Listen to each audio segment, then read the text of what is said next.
Hey, this is Tom from MVP Chess. Welcome to my series on Bobby Fischer's seminal work, My 60 Memorable Games. In this video, we'll be analyzing Game 1 that Fischer played versus Sherwin in the 1957 New Jersey Open Championship.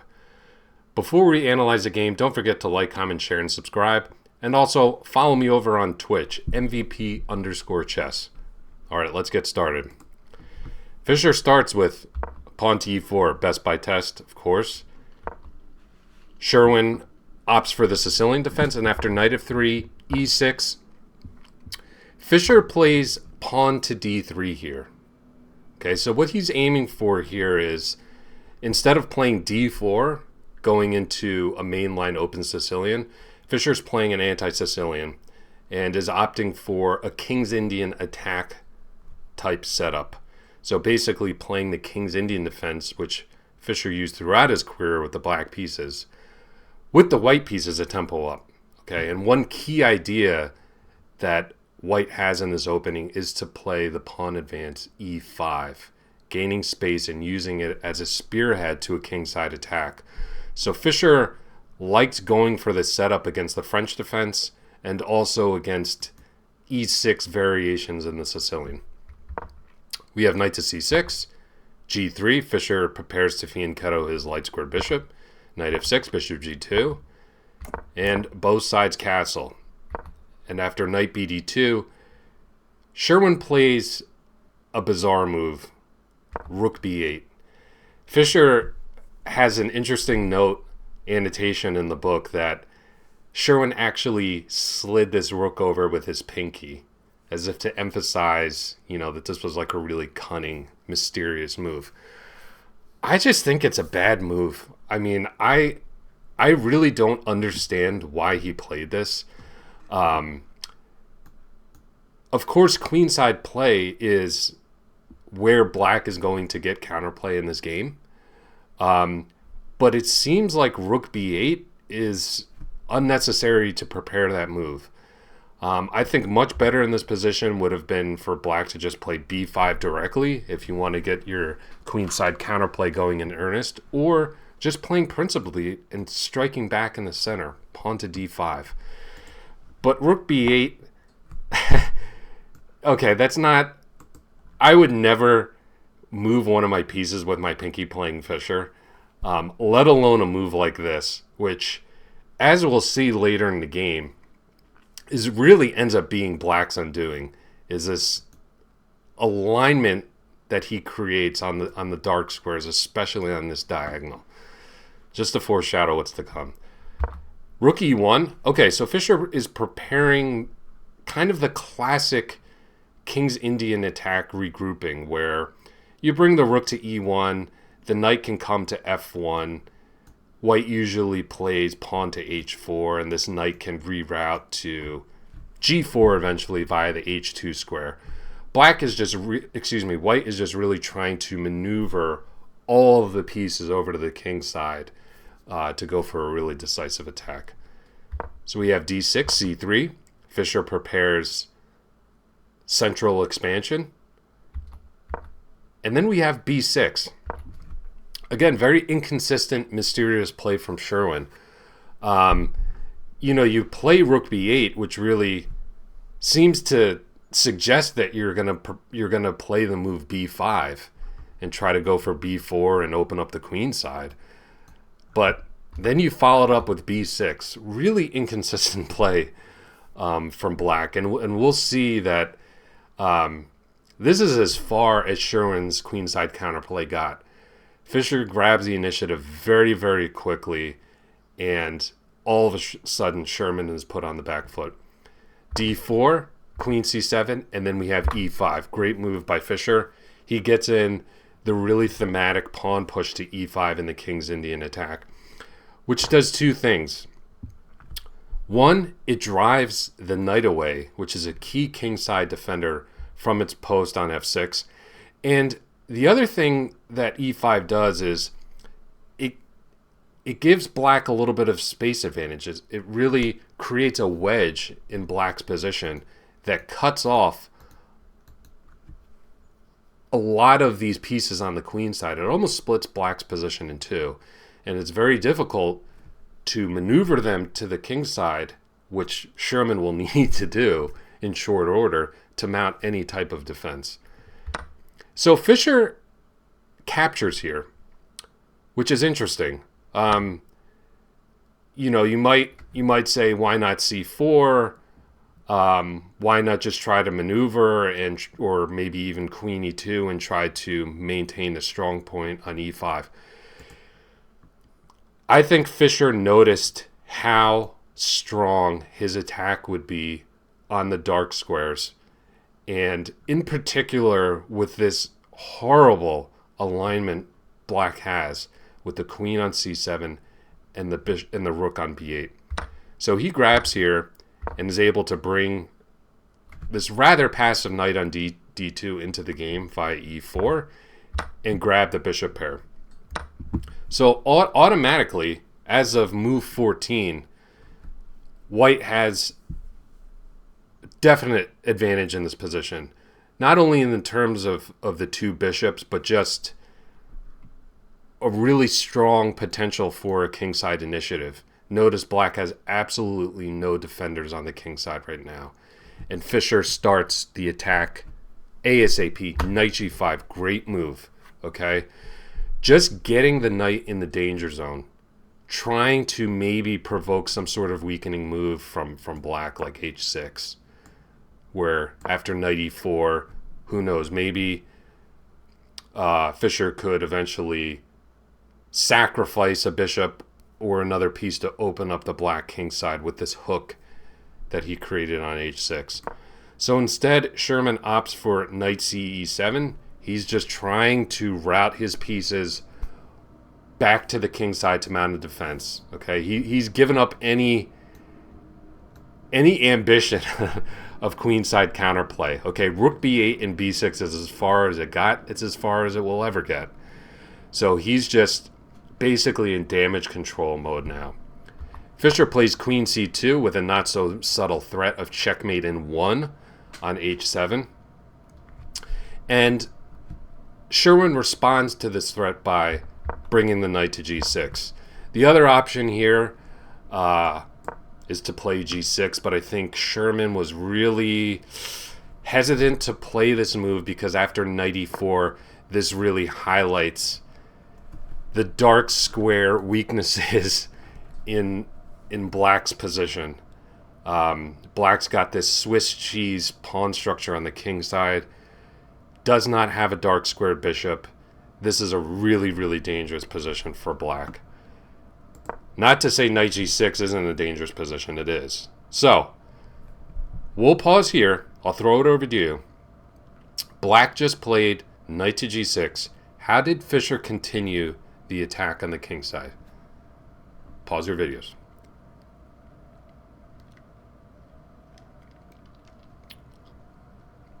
Okay. So, the knight's on g6. It's defending h7 right now, but really all it is a target, and Fischer goes after it immediately. Pawn to h4. Great move. Boom. Threatening h5, kicking the knight, and delivering mate on h7. Okay.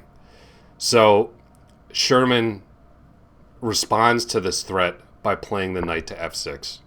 Okay, so that pawn to h4 could be met by knight takes h5, maintaining the balance. Okay. But Fischer noticed an awesome tactic in this position. A really awesome tactic. And I want to give you a hint, because it's kind of a difficult move to find. It's even a difficult candidate move to even consider. But it's all about undermining black's defense of the f4 square. Okay, we talked about this problematic alignment that black has on the queen side earlier. Fischer would love to get the bishop to f4 here. Okay, it wouldn't just win the exchange, it would skewer the rook. But right now, this knight is defending f4. Okay, so How can we use tactics to deflect black's defenders away from the f4 square? If we can do that, Fischer's just going to win the game. Okay, so pause your videos. What awesome move did Fischer play to undermine the defense of the f4 square? Okay, so Fischer uncorks a great tactic. Knight takes h7. Boom! Great move. Okay. And the justification is, once the knight recaptures, now white can safely play the move pawn to h5. And this is the game continuation. Okay. So it was important to play the sacrifice on h7 to deflect this knight away from the defense of the h5 square. Because if we just play, as we discussed, if we play h5 immediately, the knight's there to capture it, and black's doing fine. But first, we deflect the knight away from the h5 square in order to deflect this knight away from the defense of the f4 square. Okay, so really great tactic from Fischer in this game. Now, Sherwin comes up with the best defense. If he were to simply retreat this knight to the h7 square, after bishop at f4, black can just go ahead and resign. This game is over. The rook is completely lost. So Sherwin finds this kind of clever defense, knight to h4. Okay, Fischer plays f4, bishop f4, of course, but this gives, after queen d8, gives Sherwin the chance to save the rook. Okay, because if Fischer were to take the rook on b8 immediately, Sherwin noticed he had this move knight g2, okay, hitting this rook. And after king takes g2, black has this nice move, bishop b7. Check, and black is actually winning this position. Okay, so knight h4 was a really good try by Sherwin to try to complicate the position. But of course, Fischer was up to the task. He didn't grab this rook on b8. He just simply grabbed the knight on h4. Okay, now bishop takes b8 is an honest to goodness threat. So black plays rook to b7. So Fischer's up a pawn in this position. He's got the bishop pair. His kingside pawn structure is butchered. However, black really has no way to attack him. Black's pieces are very uncoordinated. This bishop's undeveloped. This knight has no good way of getting in the game. So this structure is no big deal for Fischer. And in fact, he uses this doubled h-pawn as basically a battering ram to open up black's kingside. He plays pawn to h6. Great move. Opening lines on the kingside. Black is able to capture this pawn, but the damage has been done. H takes g7. Black's kingside is wide open now. And Fischer does a great job in this position of quickly bringing all of his pieces into the attack. Okay, this queen is well placed. The bishop's well placed. This bishop's well placed. What Fischer really needs to do in this position to really have a decisive attack is to get his rooks into the game. So I'll turn it over to you. How did Fischer activate his rooks and start an indefensible attack on the kingside? Pause your videos.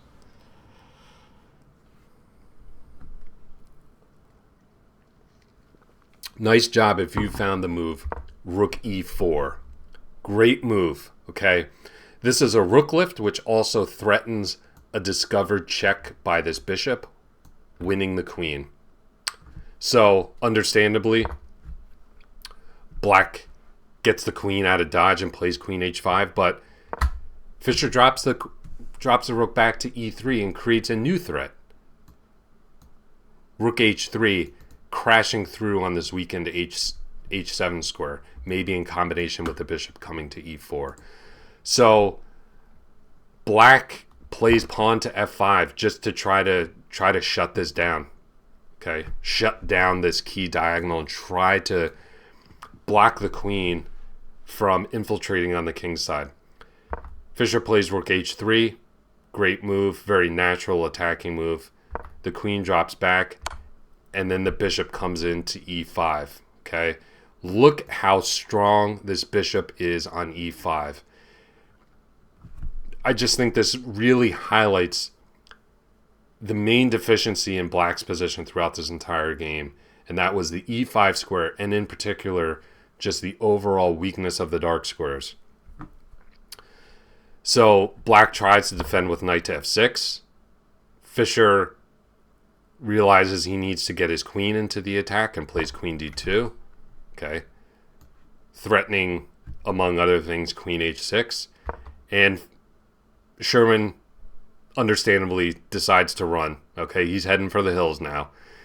And Fischer, he's playing this attack with even material. Okay, you would sacrifice material to get an initiative this strong normally, but he's basically got it for nothing, and Sherwin is done for. But it's instructive how Fischer finishes him off. Queen g5, bringing the queen in. We have queen e7 defending the knight. Bishop takes f6. Queen takes f6, and then rook h7. The rook has landed on the 7th rank, and notice this alignment too. Okay, we talked about the deficiency of bringing the rook to the b file, playing this move b6, okay, not playing b5, not being consistent with your plan of fianchettoing the bishop, ultimately came back to haunt him as well. So great full board awareness by Fischer. And after king e8, Fischer simply exchanges. Okay, Sherwin doesn't take here because this would just leave black down an entire rook. But it's all helpless anyway. He plays queen h7, and after bishop c6 in this position, Sherwin resigned the game. Wow. So even back in 1957, Fischer was just a fearsome attacking player, great with the initiative. But you'll notice that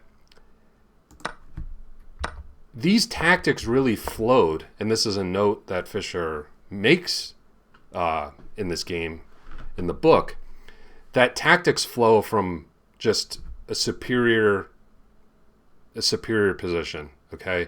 Fischer outplayed Sherwin positionally, getting the two bishops, creating all these dark square weaknesses, and these tactics just really flowed from that position. So I hope you enjoyed Game 1. Be sure to subscribe and turn on your notifications. You're not going to want to miss the future installments of the series. Thanks so much for watching, and I'll see you for Game 2.